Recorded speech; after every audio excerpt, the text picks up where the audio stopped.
नमस्कार। आज हम एक बहुत ही खास और महत्वपूर्ण विषय पर बात करने वाले हैं जो परीक्षाओं के लिहाज से काफी जरूरी है। राष्ट्रीय आंदोलन में डॉक्टर राजेंद्र प्रसाद का योगदान। पर हम इसे सिर्फ एक टॉपिक की तरह नहीं देखेंगे, बल्कि ये समझने की कोशिश करेंगे कि इस पर एक बेहतरीन हाई स्कोरिंग जवाब कैसे तैयार किया जाए। तो सबसे पहला सवाल यही आता है कि एक बेहतरीन जवाब आखिर लिखते कैसे हैं। देखिए, सिर्फ जानकारी होना ही काफी नहीं है, उसे सही तरीके से एक स्ट्रक्चर में पेश करना उससे भी ज्यादा जरूरी है। तो आज हम उसी स्ट्रक्चर को समझेंगे। यह है हमारे मॉडल आंसर का पूरा ढांचा। एक तरह से कहें तो ये एक रोड मैप है। हम एक मजबूत इंट्रोडक्शन से शुरू करेंगे, फिर उनके शुरुआती दिनों, बिहार में उनकी लीडरशिप, नेशनल लेवल पर उनकी भूमिका और उनके काम के महत्व को समझेंगे, और आखिर में एक दमदार कंक्लूजन के साथ अपनी बात पूरी करेंगे। ये स्ट्रक्चर किसी भी जवाब को बहुत साफ और असरदार बना देता है। तो चलिए शुरू करते हैं। किसी भी अच्छे जवाब की जान होती है उसकी शुरुआत, उसका परिचय। ये न सिर्फ आपके पूरे जवाब के लिए एक टोन सेट करता है, बल्कि परीक्षक पर आपका पहला इंप्रेशन भी यही डालता है। तो इंट्रोडक्शन में जो सबसे जरूरी बात है वो ये कि आपका मेन पॉइंट एकदम साफ होना चाहिए। हमें ये बताना होगा कि डॉक्टर प्रसाद सिर्फ एक नेशनल लीडर नहीं थे, बल्कि बिहार में चल रहे स्वतंत्रता आंदोलन की वो रीढ़ की हड्डी थे। उनका असर लोकल लेवल पर भी था और नेशनल लेवल पर भी। अब ये बहुत इंटरेस्टिंग है। देखिए, हमारा सोर्स मटेरियल खुद ही हमें एक रास्ता दिखा रहा है। ये उनके योगदान को दो हिस्सों में बांटता है, चंपारण से पहले का दौर और चंपारण के बाद का। एक अच्छा जवाब हमेशा सोर्स मटेरियल के स्ट्रक्चर को समझकर ही आगे बढ़ता है। चलिए अब जवाब के मेन बॉडी के पहले हिस्से पर आते हैं। यहां से कहानी शुरू होती है उनके एक बड़े नेता के तौर पर उभरने की।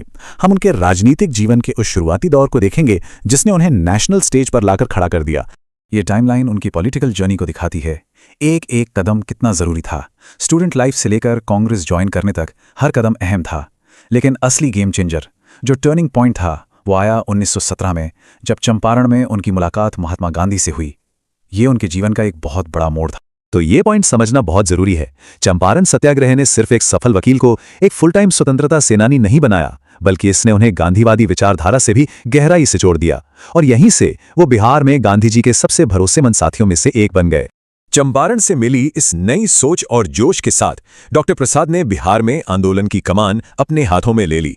तो आइए देखते हैं कि उन्होंने इस भूमिका को कैसे निभाया। ये 4 कदम उनके लीडरशिप स्टाइल की पूरी कहानी बताते हैं। उन्होंने सिर्फ भाषण नहीं दिए, बल्कि जमीन पर उतरकर ठोस काम किया। अपनी चलती हुई वकालत को छोड़ देना, आम लोगों के बीच जाकर उन्हें जोड़ना और आंदोलन को ताकत देने के लिए इंस्टीट्यूशंस बनाना। उन्होंने एक मिसाल कायम की। ये उनके नेतृत्व के कुछ ठोस सबूत हैं। सोचिए, बिहार विद्यापीठ और सदाकत आश्रम जैसे संस्थानों की स्थापना। ये सिर्फ बिल्डिंग्स नहीं थीं, ये आंदोलन को आत्मनिर्भर बनाने के सेंटर थे। और नमक सत्याग्रह के दौरान उन्होंने ये भी दिखाया कि वो एक मजबूत और स्वतंत्र सोच वाले नेता थे, जो बिहार की जरूरतों को समझते थे। अब हम जवाब के अगले हिस्से में आते हैं। बिहार में उनकी कामयाबी ने उन्हें नेशनल स्टेज पर एक बड़ी भूमिका के लिए तैयार कर दिया। अब उनका प्रभाव सिर्फ बिहार तक ही सीमित नहीं रहने वाला था। 3, ये नंबर अपने आप में एक पूरी कहानी कहता है। 3 बार कांग्रेस का अध्यक्ष बनना। सोचिए, ये इस बात का सबूत है कि पूरे देश के नेता उन पर कितना भरोसा करते थे, और आज़ादी की लड़ाई के सबसे मुश्किल दौर में उनका मार्गदर्शन कितना जरूरी था। और फिर देखिए उनका सफर, एक मंत्री से लेकर संविधान सभा के अध्यक्ष और फिर आजाद भारत के पहले राष्ट्रपति तक। खासकर संविधान सभा के अध्यक्ष के तौर पर उन्होंने भारत के लोकतांत्रिक भविष्य की, हमारे संविधान की नींव रखने में जो भूमिका निभाई, वो ऐतिहासिक थी।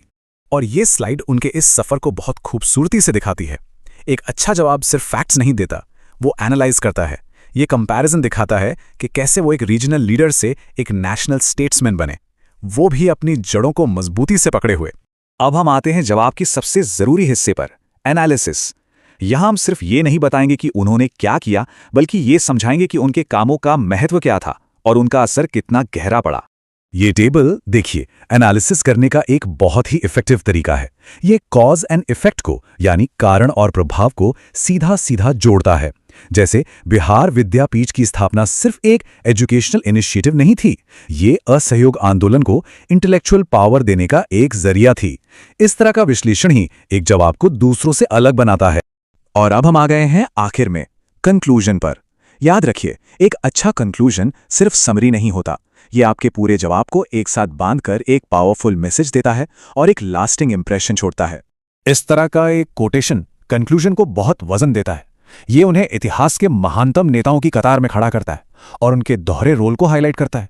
एक स्वतंत्रता सेनानी का भी और एक राष्ट्र निर्माता का भी।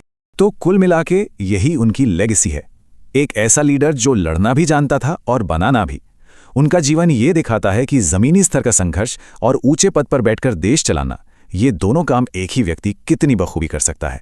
और हम इस एक विचारोत्तेजक सवाल के साथ अपनी बात खत्म करते हैं। डॉक्टर राजेंद्र प्रसाद का जीवन इस बात का एक जीता जागता उदाहरण है कि कैसे एक व्यक्ति का समर्पण, उसकी दूरदृष्टि और उसका काम पूरे देश की तकदीर को एक नई दिशा दे सकता है।